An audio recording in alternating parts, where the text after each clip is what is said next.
الحمد لله الذي هدانا سواء الطريق وجعل لنا التوفيق خير رفيق والصلاة والسلام على من أرسله هدى وبالاهتداء حقيق ونورا به الاقتداء يليق وعلى آله وأصحابه الذين سعدوا في مناهج الصدق بالتصديق أما بعد فاعوذ بالله من الشيطان الرجيم بسم الله الرحمن الرحيم رب اشرح لي صدري ويسر لي أمري واحلل عقدة من لساني يفقهوا قولي۔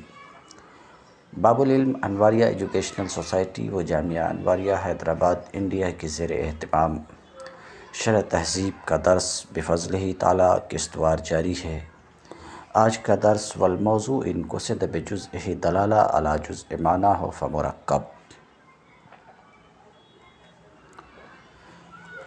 قولہ والموضوع اے اللفظ الموضوع۔ شارح کہتے ہیں مصنف کا قول موضوع یعنی لفظ موضوع۔ تو شارح نے مصنف کے قول موضوع کی تعبیر کی لفظ موضوع سے، مطلقاً موضوع سے نہیں۔ کیوں؟ اس لیے کہ معتبر مناطق کے یہاں دلالت لفظیہ وضعیہ ہے، اسی لیے موضوع کی انہوں نے تعبیر کی لفظ موضوع سے۔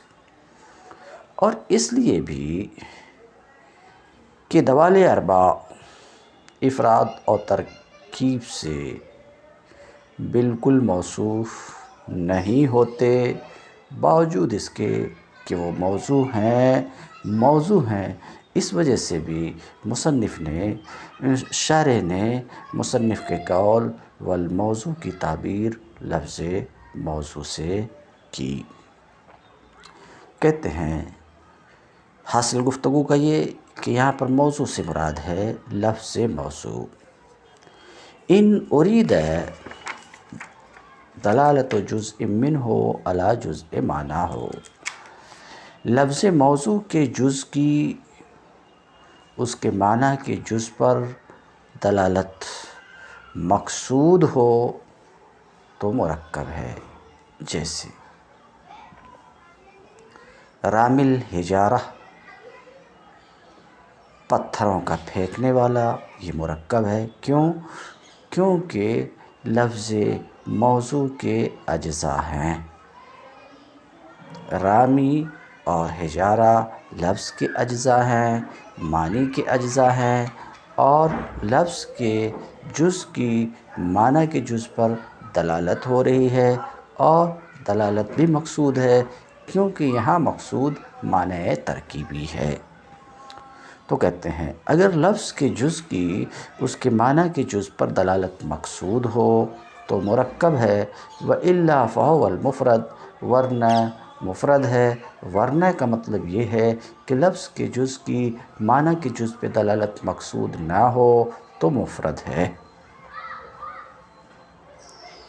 ہاں، یہ جو کہا گیا لفظ کے جز کی اس کے معنی کے جز پر دلالت مقصود ہو تو مرکب ہے۔ جز سے یہاں پر مراد ہے جزء مستعمل، جو سننے میں ترتیب وار ہوں۔ جزء مستعمل المرتب فی السماع، یہ مراد ہے۔ ورنہ اسماء نکرہ جو اصل کلمہ سے معنی پر دلالت کرتے ہیں اور تنوین سے دوسرے معنی پر داخل کرتے ہیں، ان کا مرکب میں داخل ہونا لازم آئے گا، حالانکہ وہ مفرد ہیں۔ فالمرکب انما یتحقق بامور اربع، تو مرکب متحقق ہوتا ہے، وجود میں آتا ہے چار امور سے، یعنی مرکب کے تحقق کے لیے چار امور درکار ہیں۔ جب چاروں امور پائے جائیں گے، چار باتیں پائی جائیں گی، تب مرکب کا تحقق ہوگا، آسان لفظ میں مرکب کا وجود ہوگا۔ تو مرکب چار امور سے متحقق ہوتا ہے، یعنی مرکب کے متحقق ہونے کے لیے درکار ہیں چار امور۔ نمبر 1، الاول اے الامر الاول، امر اول یہ ہے کہ لفظ کا جز ہو، لفظ کا جز ہو، جیسے کہ رامی الحجارہ میں لفظ کا جز ہے۔ دوسرا یہ کہ اس کے معنی کا بھی جز ہو۔ تو کیا چاہیے مرکب میں؟ لفظ کے بھی اجزاء چاہیے، معنی کے بھی اجزاء چاہیے، لفظ کے معنی کے اجزاء چاہیے۔ تیسرے یہ کہ لفظ کا جز، تیسرا امر یہ کہ لفظ کا جز اپنے معنی کے جز پر دلالت بھی کرے، لفظ کا جز اپنے معنی کے جز پر دلالت بھی کرے۔ والثالث ان يدل جزء اللفظ على جزء معنی ہو، تیسرا امر یہ ہے کہ لفظ کا جز اپنے معنی کے جز پر دلالت کرے۔ والرابع ان تكون هذه الدلالہ مراد، اور چوتھا امر یہ ہے، چوتھی چیز یہ ہے کہ یہ دلالت مراد و مقصود بھی ہو۔ فبانتفاء كل من القیود الاربع، تو قیود اربع میں سے کسی کے بھی منتفی ہونے سے مفرد متحقق ہو جائے گا۔ میرے خیال سے اس بات کی توضیح کے لیے ذرا وہ گفتگو کریں جو مولانا بدرالدین فیض المنطق میں گفتگو کیے ہیں، تو یہ بات واضح ہو جائے گی۔ فیض المنطق میں انہوں نے کہا ہے کہ لفظ موضوع کی 4 قسمیں ہیں، لفظ موضوع کی 5 قسمیں ہیں۔ قسم اول وہ لفظ ہے جو بسیط ہو، یعنی اس کے لیے کوئی جز نہ ہو، جیسے حمزہ استفہام یعنی اے، یعنی ایسا لفظ جس کا کوئی جز نہ ہو، جیسے کہ اے، یہ لفظ موضوع ہے، لفظ کا کوئی جز نہیں ہے مگر ہے لفظ موضوع۔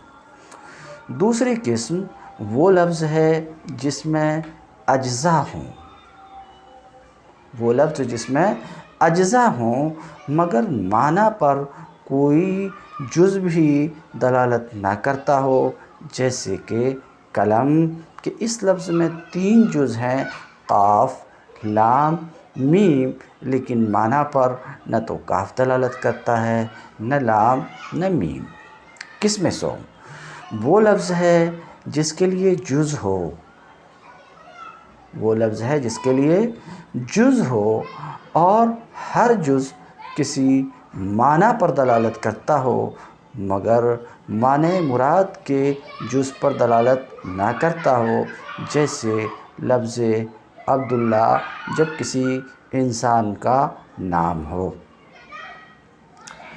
کیونکہ منطقیوں نے ذات انسان کو 2 مفہوم، مفہوم حیوان، مفہوم ناطق کا مجموعہ قرار دیا ہے، یعنی منطقیوں کے یہاں ذات انسان نام ہے مفہوم حیوان اور مفہوم ناطق کے مجموعہ کا،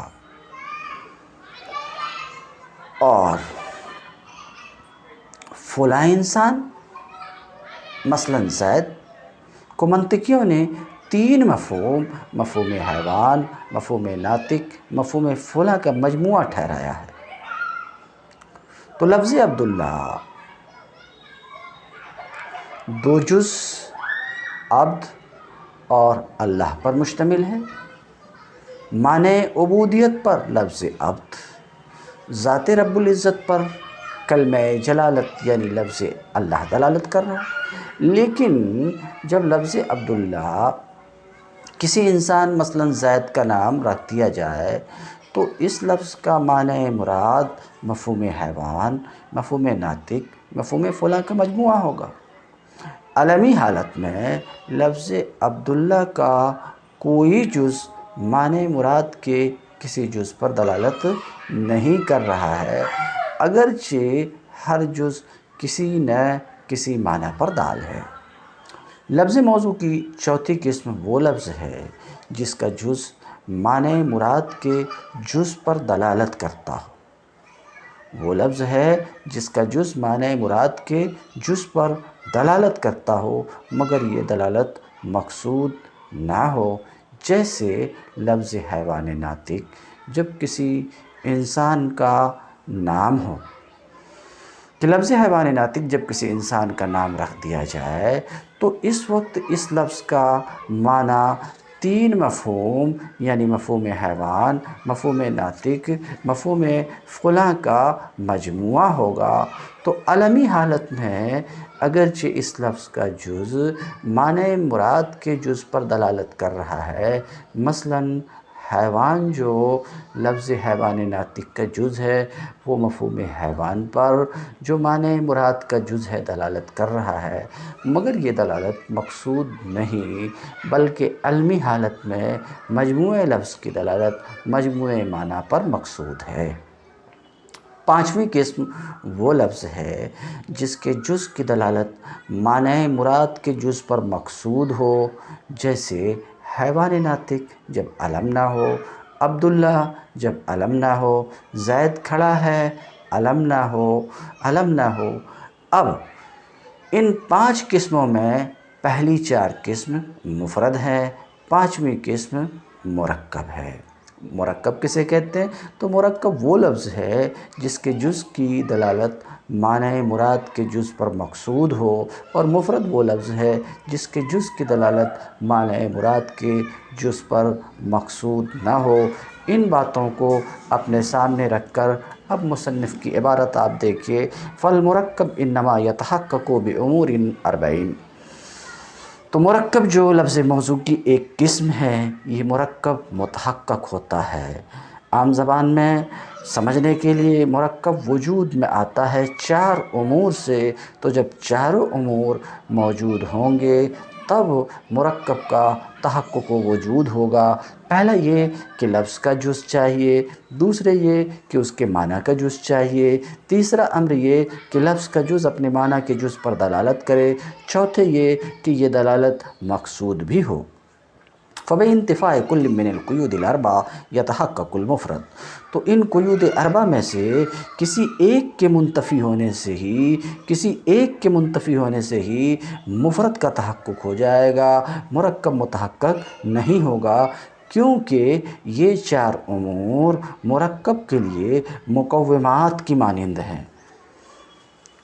تو جس طریقے سے کہ ان چار میں سے کوئی ایک تو جب بھی ان چار میں سے کوئی ایک متحقق نہیں ہوگا، کسی ایک کا انتفاع ہوگا تو مرکب متحقق نہ ہو سکے گا، مفرد متحقق ہو جائے گا۔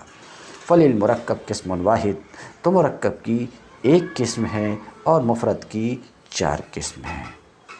الاول ما لا جزء لللفظ۔ مفرد کی پہلی قسم یہ ہے کہ لفظ بسیط ہو، یعنی لفظ کا کوئی جز نہ ہو، جیسے حمزہ استفہام یعنی اے، یہ لفظ بسیط ہے، اس کا کوئی جز نہیں ہے۔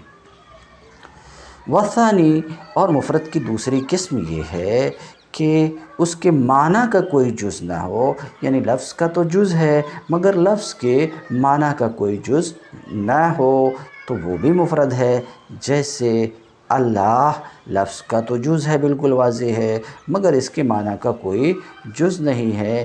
یہ بات اپنی جگہ ثابت ہو چکی ہے کہ ذات باری کا کوئی جز نہیں ہے۔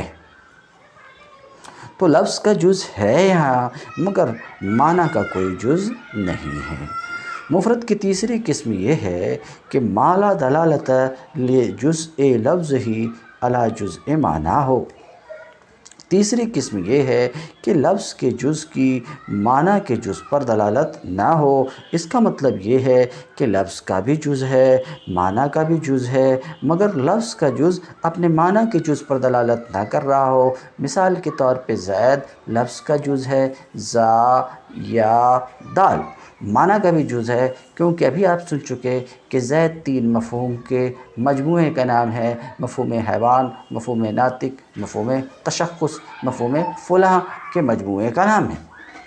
تو لفظ کا بھی جز ہے، معنی کا بھی جز ہے، مگر لفظ کا کوئی جز اپنے معنی کے جز پر دال نہیں ہے، تو یہ بھی مفرد ہے۔ مفرد کی ایک تیسری قسم یہ ہے کہ لفظ کے جز کی اپنے معنی کے جز پر دلالت نہ ہو، جیسے کہ زید اور جیسے کہ عبداللہ علمی حالت میں، یعنی جب عبداللہ کسی آدمی کا نام رکھ دیا گیا تو یہاں پر بھی لفظ کا جز ہے، اور لفظ کا جز کون ہے؟ عبد ہے، اللہ ہے۔ معنی کا بھی جز ہے، ابھی تشریح ہو چکی ہے کہ جب کسی آدمی کا نام رکھا گیا تو عبداللہ 3 مفہوم کا مجموعہ ہے، تو لفظ کا جز ہے، معنی کا بھی جز ہے۔ لفظ کا جز معنی کے جز پر دلالت بھی کر رہا ہے، لیکن معنی مراد کے جز پر دلالت نہیں کر رہا، عبد عبودیت پر، اللہ ذات باری پر، لیکن یہ معنی مراد نہیں ہے۔ تو لفظ کا بھی جز ہے، معنی کا بھی جز ہے۔ لفظ کا جز معنی کے جز پر دلالت بھی کر رہا، مگر معنی مراد کے جز پر دلالت نہیں کر رہا، تو یہ بھی مفرد ہے۔ اور جیسے کہ عبداللہ علمیت کی حالت میں، مفرد کی چوتھی قسم ما یدل جزء لفظ علی جزء معنی ہو۔ چوتھی قسم یہ ہے کہ لفظ کا جز اپنے معنی کے جز پر دلالت کرے لیکن دلالت مقصود نہ ہو، تو یہ بھی مفرد ہے، یہ بھی مفرد کی ایک قسم ہے۔ آخری اور چوتھی قسم ہے کیا؟ لفظ کا جز اپنے معنی مراد کے جز پر دلالت کرے مگر لفظ کے جز کی معنی کے جز پر دلالت مقصود نہ ہو۔ مثال کے طور پر حیوان ناطق جب کسی شخص انسانی کا نام رکھ دیا گیا تو دیکھیے لفظ کے اجزاء ہیں حیوان اور ناطق، حیوان اور ناطق لفظ کے اجزاء ہیں، معنی کے بھی اجزاء ہیں۔ معنی کیا؟ ابھی بتایا گیا کہ جب ایک آدمی کا نام رکھا گیا تو مناطقہ کے یہاں یہ 3 مفہوم کا مجموعہ ہوا، 3 مفہوم کا مجموعہ ہوا، تو لفظ کا بھی جز اور معنی کا بھی جز، اور لفظ کا جز مثلاً لفظ حیوان کی دلالت مفہوم حیوان پر، مثال کے طور پہ جو ظاہر ہے وہ آپ کے سامنے رکھ رہا ہوں، لفظ حیوان کی دلالت مفہوم حیوان پر، لفظ ناطق کی دلالت مفہوم ناطق پر، تو لفظ کا جز ہے، لفظ کے اجزاء ہیں، معنی کے اجزاء ہیں، لفظ کے اجزاء کی معنی کے اجزاء پر دلالت بھی ہو رہی ہے، مگر یہ دلالت مقصود نہیں ہے، کیونکہ یہاں مقصود ہے مجموعہ لفظ، پورے لفظ کی دلالت پورے معنی پر، نہ کہ لفظ کے اجزاء کی دلالت معنی کے اجزاء پر۔ تو صورت یہ بنی کہ یہاں لفظ کے اجزاء ہیں، معنی کے بھی اجزاء ہیں، لفظ کے جز کی معنی کے جز پر دلالت، معنی مراد کے جز پر دلالت بھی ہو رہی، مگر یہ دلالت مقصود نہیں، بلکہ مقصود یہاں پر علمی حالت میں مجموعہ لفظ کی دلالت مجموعہ معنی پر ہے۔ جیسے کہ حیوان ناطق جبکہ شخص انسانی کا نام ہو، کہتے اما تام، پلٹ کر کے متن کی عبارت کی طرف آتے ہیں۔ متن میں عبارت ہے والموضوع ان قصد بجزءہ دلالہ علی جزء معنی ہو، لفظ موضوع کے جز کی اس کے معنی کے جز پر دلالت مقصود ہو تو مرکب ہے۔ آگے آئے گا وَإِلَّا فَمُفْرَد۔ اب اما تام سے مرکب کی تقسیم کر رہے ہیں۔ اما تام مرکب کی 2 قسم، مرکب یا تو تام ہے، آگے بتائیں گے، یا ناقص ہے۔ خبرن، پھر اس عبارت سے مرکب تام کی تقسیم، کہتے اما تام مرکب یا تو مرکب تام ہے، یعنی مرکب کے 2 قسم ہیں، ایک مرکب تام، دوسرے مرکب ناقص۔ قولہ اما تام، شارح کہتے ہیں مصنف کا قول اما تام یعنی مرکب یا تو تام ہے، اے یصح السکوت علیہ، یعنی اس پر سکوت صحیح ہو۔ یہ اے کے ذریعے سے مرکب تام کی تفسیر کرنا چاہ رہے ہیں کہ مرکب تام کسے کہتے ہیں؟ جس پر سکوت صحیح ہو۔ مرکب تام وہ مرکب ہے جس پر سکوت صحیح ہو۔ سکوت صحیح ہونے کا مطلب یہ ہے کہ احتیاج باقی نہ رہے۔ سکوت صحیح ہونے کا مطلب احتیاج باقی نہ رہے۔ کیسا احتیاج؟ وہ احتیاج جو مسند الیہ کے ذکر کے وقت مسند کا ہوتا ہے اور مسند کے ذکر کے وقت مسند الیہ کا ہوتا ہے، وہ احتیاج باقی نہ رہے۔ تو مرکب یا تو مرکب تام ہے، مرکب تام وہ مرکب ہے جس پر سکوت صحیح ہو، جیسے کہ زید قائمن مرکب تام ہے، یہ مرکب تام ہے یعنی سکوت صحیح ہے، انتظار باقی نہیں ہے۔ کیونکہ یہاں مسند الیہ بھی ہے اور مسند بھی ہے۔ مرکب یا تو تام ہوگا جس پر سکوت صحیح ہو، جیسے کہ زید قائم، زید کھڑا ہے، یہ مرکب تام ہے۔ خبر، پھر مرکب تام کی دو قسم ہے، خبر اور انشاء۔ تو مرکب تام یا تو خبر ہے، خبر سے پھر مرکب تام کی تقسیم کر رہے ہیں، خبر کی طرف اور انشاء کی طرف۔ قولہ خبر، مصنف کا قول خبر۔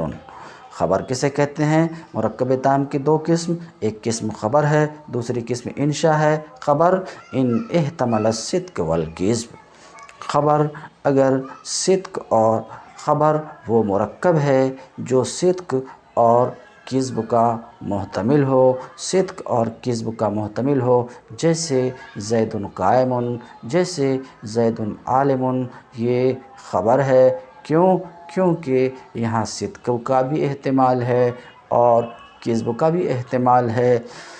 کہتے ہیں خبر اگر صدق اور کذب کا احتمال ہو۔ ان یکون من شانہ ان یتصف بہما بان یقال لہ صادق او کاذب، خبر وہ ہے جس میں صدق اور کذب کا احتمال ہو، یعنی اس کی خبر کی شان یہ ہے کہ صدق اور کذب سے متصف ہو، صدق اور کذب سے متصف ہو، بہین طور کہ اس کو صادق یا کاذب کہا جا سکے۔ یہاں جب ہم دیکھتے ہیں تو یہ پاتے ہیں کہ شارح نے اولاً خبر کی تعریف کی۔ کس طریقے سے تعریف کی کہ خبر وہ ہے جو صدق اور خبر وہ مرکب ہے، خبر وہ مرکب ہے جو صدق اور کذب کا محتمل ہو، اور خبر کی یہی تعریف مشہور بھی ہے۔ پھر اس کی تفسیر کی مصنف نے یکون من شانہ ان یتصف بہما، مصنف نے اس کی تفسیر کی اس طریقے پر کہ خبر کی تعریف پر جو اعتراض پڑتا ہے وہ اعتراض زائل ہو جاتا ہے۔ تفصیل کچھ اس طریقے سے ہے کہ یہ تعریف یعنی خبر جو صدق یا کذب کا محتمل ہو، خبر جو صدق اور کذب کا محتمل ہو، یہ تعریف جامع نہیں ہے، کیونکہ اس تعریف کے بنا پر خبر سے وہ خبریں نکل جاتی ہیں جو صرف صدق کا محتمل ہوتی ہے، کذب کا محتمل نہیں ہوتی۔ جیسے ہمارا قول اللہ الہنا، یہ خبر ہے، حالانکہ یہاں کذب کا احتمال نہیں ہے۔ ہمارا قول محمد رسول اللہ، یہ خبر ہے، یہاں کذب کا احتمال نہیں ہے۔ اور اس کے برعکس یعنی جس میں صرف کذب کا احتمال ہو، صدق کا احتمال نہ ہو، جیسے ہمارا یہ قول کہ الارض فوقنا، زمین ہمارے اوپر ہے، آسمان ہمارے نیچے ہیں، صدق اور کذب کا محتمل نہیں ہے یہ۔ جواب یہ ہے کہ واو واصلہ یہاں جواب میں یہ کہا جاتا ہے کہ واو واصلہ یہاں کس کے معنی میں ہے؟ او کے معنی میں ہے۔ تو یہ جو جواب دیا جاتا ہے لیس بشیء، یہ جواب بیکار ہے، کیونکہ اس جواب کی روشنی میں لفظ یحتمل زائد ہو کر کے رہ جاتا ہے، اور یہ بات اپنے آپ میں بالکل واضح ہے۔ دفع کی وجہ وہ ہے جس کی تفسیر شارح نے کی اور وہ ظاہر ہے، کیونکہ مراد صدق و کذب کے احتمال سے یہ ہے کہ خبر کی شان یہ ہے کہ ان دونوں سے متصف ہوں، بہین طور کہ بعض افراد میں صدق سے متصف ہوں اور بعض میں کذب سے متصف ہو۔ تو خبر کی ماہیت اپنی ذات کے اعتبار سے صدق اور کذب دونوں کی محتمل ہے۔ ایک دوسرے طریقے سے بھی اعتراض کیا جاتا ہے کہ خبر کی تعریف آپ نے کی کہ خبر وہ مرکب ہے جو صدق اور خبر وہ مرکب ہے جو صدق اور کذب کا محتمل ہو، جس میں صدق اور کذب دونوں کا احتمال ہو، وہ خبر ہے، وہ مرکب خبر ہے۔ ہم یہ پاتے ہیں کہ کچھ خبر ایسی ہیں جو خبر تو ہیں، کذب کا احتمال نہیں ہے، جیسے محمد رسول اللہ۔ کچھ خبر ایسی ہیں کہ ہیں وہ خبر اور اس میں صدق کا احتمال نہیں ہے، جیسے کہ زمین ہمارے اوپر ہے، یہ خبر ہے، حالانکہ یہاں صدق کا احتمال نہیں ہے۔ تو جب صورتحال یہ ہے تو خبر کی تعریف درست نہیں ہوئی۔ اس کے جواب میں کہا جاتا ہے کہ خبر اس اعتبار سے کہ خبر ہے، یہ جو مثال لے کر کے آپ نے اعتراض کیا کہ زمین ہمارے اوپر ہے، یہ جو آپ نے کہا محمد رسول اللہ، خبر اپنی ذات کے اعتبار سے یہاں بھی دونوں کی محتمل ہے، دونوں کی محتمل ہے، بلفظ دیگر متکلم اور واقعہ کی خصوصیت سے قطع نظر کر کے صرف یہ دیکھا جائے کہ یہاں خبر ہے تو خبر اس اعتبار سے کہ خبر ہے، صدق اور کذب دونوں کی محتمل ہے۔ جواب میں ایسا کہا جاتا ہے۔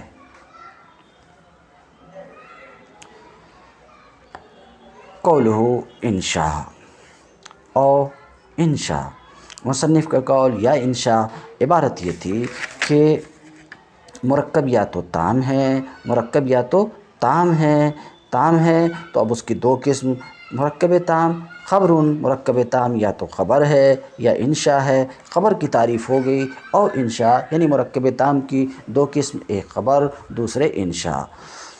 ان لم یحتملہما، اگر صدق اور کذب کی محتمل نہ ہو، اگر صدق اور کذب کی محتمل نہ ہو تو انشاء ہے۔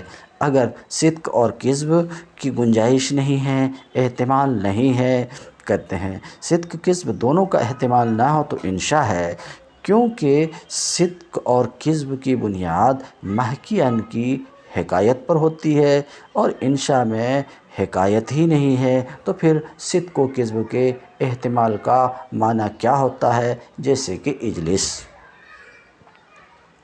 قول ہوا اما ناقص، اولاً کہا تھا کہ لفظ موضوع کی دو قسم ہیں، ایک کو بیان کیا لفظ موضوع یا تو مرکب ہوگا، آگے آ کر کے بیان کریں گے، یا مفرد ہو، مرکب ہو تو یا تو تام ہے تو دو قسم خبر اور انشاء، اما ناقص، مرکب یا تو تام ہوگا یا ناقص ہوگا، تام کی تعریف گزر چکی۔ وہ اما ناقص، مرکب یا تو مرکب ناقص ہے، مرکب یا تو ناقص ہے، مرکب ناقص وہ مرکب ہے جس پر سکوت صحیح نہ ہو، یعنی انتظار باقی ہو۔ انتظار باقی ہونے کی تشریح وہی ہے جو ابھی میں کر چکا، انتظار باقی نہ ہونے کی۔ مرکب یا تو ناقص ہے اگر سکوت صحیح نہ ہو۔ قولہ تقییدی، اب پھر مرکب ناقص کی تقسیم کر رہے ہیں کہ مرکب ناقص کی دو قسم ہے، تقییدی اور غیر تقییدی۔ مرکب تقییدی وہ مرکب ہے جس میں جزء ثانی اول کے لیے قید ہو، جیسے کہ غلام زید، یہ زید جزء ثانی ہے، غلام کے لیے قید کے طور پر اس کا اعتبار کیا گیا ہے، جیسے کہ رجل فاضل، جیسے کہ قائم فی الدار۔ اور غیر ہو یا تو تقییدی ہوگا یا غیر تقییدی۔ غیر تقییدی مرکب غیر تقییدی جس میں جزء ثانی اول کے لیے قید نہ ہو، جیسے فی الدار مرکب غیر تقییدی ہے کہ اس میں دوسرا جز اول کے لیے قید نہیں ہے، جیسے کہ خمسۃ عشرہ دوسرا جز عشرہ ہے، اس میں جزء ثانی اول کے لیے قید نہیں ہے۔ یہ تو گفتگو تھی مرکب کی قسموں کے بارے میں، تو جو کچھ کہا گیا اس کا حاصل یہ کہ لفظ موضوع کی دو قسمیں ہیں، لفظ موضوع کی دو قسمیں ہیں، مرکب اور مفرد۔ ابھی وَإِلَّا فمفرد آ رہا۔ لفظ موضوع کی دو قسمیں ہیں، لفظ موضوع یا تو مرکب ہوگا، پھر مرکب یا تو تام ہوگا یا ناقص ہوگا۔ مرکب تام کی پھر دو قسم، خبر اور انشاء۔ مرکب ناقص کی بھی دو قسم، مرکب ناقص کی بھی دو قسم کی گئی، مرکب ناقص تقییدی، غیر تقییدی۔ تقییدی جس میں دوسرا جز پہلے کے لیے قید ہو، غیر تقییدی جس میں دوسرا جز پہلے کے لیے قید نہ ہو۔ لفظ موضوع کی دوسری قسم مفرد ہے، وَإِلَّا فَمُفْرَد، ورنہ کیا ہے؟ مفرد ہے۔ تو لفظ موضوع کی دو قسم ہوئی، ایک مرکب اور دوسرے مفرد۔ مفرد مرکب پر گفتگو ہو گئی، مرکب پہ گفتگو ہوئی، مفرد پہ گفتگو باقی ہے۔ انشاءاللہ مفرد پہ گفتگو کل ہم کریں گے، مگر تم درس اليوم وآخر دعوانا ان الحمد للہ رب العالمین۔